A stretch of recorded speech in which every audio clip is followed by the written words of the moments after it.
Սիրելի հայրենակիցներ, իրականում այսօր հեռուստատեսության և ռադիոյի հանձնաժողովի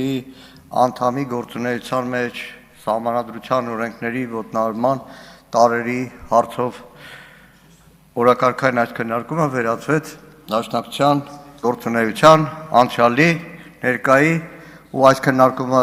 հերթական անգամ ապացուցեց, որ նաև ապագայի մասին։ Չեմ անդրադառնա այն բոլոր ցեղահարձակումներին, որոնք հին են, մաշված, շատ արդեն վատ հոտ բուրող։ Եթե նախորդ տասնամյակներին այս բոլոր ցեղահարձակումներին, տարբեր տեղերում թխված կեղծ թեզերին, գրքերով, հոդվածներով, ելույթներով, գիտաժողովներով հնարավոր չի եղել այս ամեն ինչը ուղղակի փաստարկված նետել պատմության աղբանոցը կամ թողնել դարակներում, ապա կարճ 10 րոպեանոց ելույթում դժվար թե կարողանամ այս բոլոր փաստարկները իմի բերել։ Այստեղ անգամ հոգեհանգիստ էին հայտարարում, այդպես լավ չի, մի հատ կարգալույց, արդեն քահանա էլ չի, որ ասեմ քահանա, տերտեր բերեք, թող աղոտ կանել։ Այն դատարաններով, որ իրանց իրավունքները եկեղեցու դեմ դատարաններով են իրավունք վերականգնում։ Պետք է անկեղծ ասեմ, խորհրդային տարիներին, այստեղ Քոչարյան Անդրանիկն ասեց, ոնց որ հիները մենք ենք, խորհրդային տարիներին ցեկայի պլենումներ կար, պարտադիր այդ պլենումների ելույթներում մի պարբերություն պարտադիր պետք է դաշնակցության մասին լիներ, որ չլեր շեֆը կջղայնանար, Բրեժնևը, Անդրոպովը, Չեռնենկոն, հիմա այստեղ հասկանում եմ, որ բոլոր իշխանական պատգամավորները որ պարտադրված են դաշնակցության մասին մի բան ասել։ Մեկը թղթից վերցած, մեկը SMS ստացած, մեկը դպրոցում լսած, մեկը չգիտեմ, իր պատմության դասատուից լսած։ Բայց այստեղ կարևոր 2-3 հարցերի շուրջ էր, որ մեղադրանքները եւ այդ գաղափարական վեճը կար։ Դաշնակցությունը մեր պետության անկախության դեմ է։ Նախ եկեք մի հատ հակադաշնակցական բոլորը, ամբողջ աշխարհում բոլոր տարիների մի հատ կոնսենսուսի գա։ Ի վերջո դաշնակցությունը ում է ծառայել։ Մեկ ասում եք ամերիկացիներին, մեկ ասում եք թուրքերին, մեկ ասում եք ռուսներին, մեկ ասում եք բոլշևիկներին, մեկ ասում եք ֆրանսիացիներին, մեկ ասում եք անգլիացիներին։ 2003 թվին իշխանության մեջ եղած մարդ դիրքա գրե դաշնակցության մասին, իբր անգլիացիների թե ամերիկացիների հետ աշխատե դաշնակցություն։ Մի հատ իմի եկեք, որ իմի գաք, մեկ էլ կանդրադառնաք մի բան, դաշնակցությունը 135 տարի աշխատել է մի տիրոջ համար, եւ այդ տիրոջ անունը հայ ժողովուրդ է։ Հիմա անկախության դեմ եւ պետականության դեմ, վերջին տարիներին իշխանությունը հաճախ է օգտագործում դաշնակցությունը մեր պետականության դեմ է աշխատում։ Իրականում ոչ թե պետականության դեմ է աշխատում, այլ պարզապես իշխանությունը իրեն եւ պետականությունը նույնացնելով իր դեմ եղած քննադատությունները փորձում է իրենից տեղափոխել պետականությանը։ Այսինքն լավ գաղտնիք էլ չի, ձեր Նիկոլ Փաշինյանն ասել, որ ինքն է պետությունը, կառավարությունը, ամեն ինչը, դրա համար այդ նույնականացման արդյունքում մեր ցանկացած քննադատություն թվում է կամ առնվազն իմիտացիա է կանում, որ սա պետության դեմ է։ Լսեք, քաղաքական մեծամասնություն, դուք եք պետության տերը, որ պետության, որ հանրապետության, դուք եք տերը 3-րդ հանրապետության, թե ինչպես այստեղ ասեցիք, 4-րդ հանրապետության։ 3-րդ հանրապետությունից դուք հրաժարվում եք, դուք ամբողջությամբ փորձում եք ձերբազատվել 3-րդ հանրապետությունից, որովհետև այդ 3-րդ հանրապետությունը լրիվ արժեքային համակարգով է։ Դուք այդ 3-րդ հանրապետությունից Արցախից հրաժարվելով պատասխանատվությունից խուսափելու ձևը գտնում եք 4-րդ հանրապետություն հռչակելու։ Ու պատահական չի, որ առաջիկայում է այդ 3-րդ հանրապետությունից հրաժարվելու տակտիկայի մեջ է լինելու սահմանադրության նոր նախագիծը, որտեղ հրաժարվելու է արդեն Հայաստանի անկախության հռչակագրից, Քոչարյան Անդրանիկների մասնակցությամբ, Մելքոնյան Գագիկների մասնակցությամբ, ոնց որ միլիոնավոր մեր բոլորի մասնակցությամբ ընդունված Հայաստանի անկախության հռչակագրից։ Դուք ասում եք պետականություն եւ ինքնիշխանություն, այդ մենք դեմ ենք, դուք կողմ եք, հա, որ ինքնիշխանության, որի գոյության առհավատյան համարում եք Միացյալ Նահանգների 99 տարով ներդրումային ծրագիրը, որ ինքնիշխանության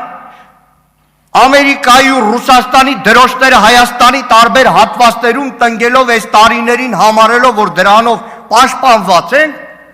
դիմում եմ պարոն Հակոբ Հակոբյանին, որ ինքնիշխանությունն եք դուք երազում պարոն Հակոբ Հակոբյան, մի ինքնիշխանություն, որի ղեկավարը Նախիջևանի փոխարեն սկսի գործածել Նախճեվանը, այդ նույնիսկ մեր ու ձեր ապրած ոչ ինքնիշխան սովետի տարիներին մեկի ուղեղի ծայրով չեր անցնի Նախիջևանը Նախճևան ասել, վաղն էլ աղրեն ստիպելու ասել։ Մահ կամ ազատություն, այստեղ ասում եք մահը, ժողովրդին, ազատությունը, ես կների Ինգեր Պետրոսը, լավ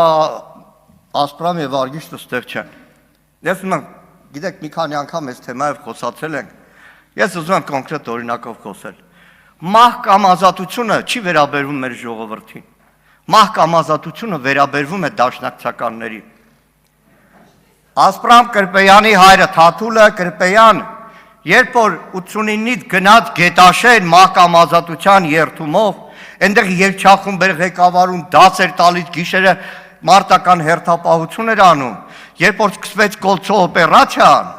Թաթուլ Կրպեյանը ոչ թե ժողովրդին ասեց ժողովուրդ գնացեք մահվան կամ ազատության, այլ ինքը ուղղակի նռնակով, ինքը ընտրեց մահը, որպեսզի ապահովի գետաշենցիների ազատությունը։ Պետրոս Մեղրյանի եղբայր Արցախի հերոս Շահեն Մեղրյանը 92 թվականի Շահումյանի հայաթափումից հետո ոչ թե բոլոր շահումյանցիներին քշեց պարտիզանական կռվի, այլ իր համախոհների հետ թշնամու թիկունքում պարտիզանական կռվով ապահովեց Տոնաշենով Արցախի հետ միավորումը ու հետո նահատակվեց այդտեղ։ Արգիշտի Գևորգյանը, որ այստեղ ձեր գոլեգան է, հիմա ուրախ եմ, որ այստեղ չի թույլ չի տա խոսեմ։ Եվ քարորյային, եւ 44 օրյային ոչ թե ասեց ախպեր ես ճարտարապետ եմ, ինձ վային կոմատը եթե չի զորակոչը, ես չեմ գնում։ Առաջին իսկ օրից դաշնակցության երիտասարդականի կամավորական վաշտի որպես հրամանատար մինչև վերջ եղավ այնտեղ։ Մահը դաշնակցականներինն է, որի միջոցով ապահովում է ազատությունը։ Իսկ որ այդտեղ ասում եք զենքի վրա երթվել, գիտեք կան ավանդույթներ, չլներ մեր ավանդույթները մենք չենք լինի։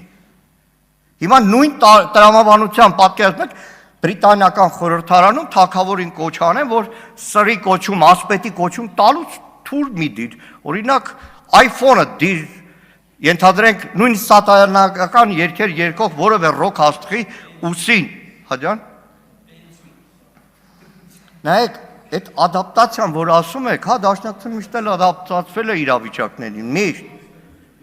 Բայց վերադառնալով պետականությանը, նայեք, անցնող բոլոր տարիներին մեր 30 տարվա մեջ չի եղել որևէ շրջան, որ ցանկացած քաղաքական իրավիճակում, որքան էլ անհամաձայն են եղել իշխանության հետ, որքան էլ ծանր պայքարի մեջ ենք եղել իշխանության հետ, անգամ երբ որ մեր ընկերները եղել են բանտում, երբ որ պետականության հետ կապած հարց է եղել, ոնց որ երթվել ենք մահով, այդպես առաջին շարքում ենք եղել։ 90 թիվ, Հաբի զինաթափում, Լևոն Տեր-Պետրոսյանի ՀՇ-ի հետ այն ժամանակ արդեն բախման մեջ էինք, դաշնակցությունը հայտարարությամբ կանգնեց պետության կողքին։ 92 թիվ, որ ասում եք, ցույց էինք անում, լավ էինք անում, մեկը ցույց էր անում, մյուսը այնտեղ էր։ 20 թվական, առաջին ժամին, մենք դեղին քարտերով իշխանության հեռացում էինք պահանջում արդեն 1.5 տարի, առաջին ժամին հարյուրավոր դաշնակցականներ կանգնել են, Նիկոլին էլ ասել են զինվոր ենք պետությանը։ Չեն հաշվի առել, որ սրա հետ փարց ենք, սրա հետ թշնամի ենք։ Այստեղ ելույթ ունեցողներից մեկ ասեց 22 թվականի սեպտեմբերի ագրեսիային միտինգ եք անում, այդպես չի, այստեղ բոլորս ենք եղել դահլիճում, Նիստ ընդհատվել է, պատգամավորից որոշները շարժվել են առաջնագիծ, այստեղ պատգամավոր օգնական Արմենուհի Գյուրեղյանի օգնականը, որ անօրինական է երամսյա վարժական հավաքների, մնաք մինչև վերջ։ Շնորհակալություն։ Պետությունը Շնորհակալություն։ եւ անկախությունը հայեղափոխական դաշնակցության ԴՆԹ-ն են, հարգելիներս։ Լավ լինեք։ Վայ։ Այ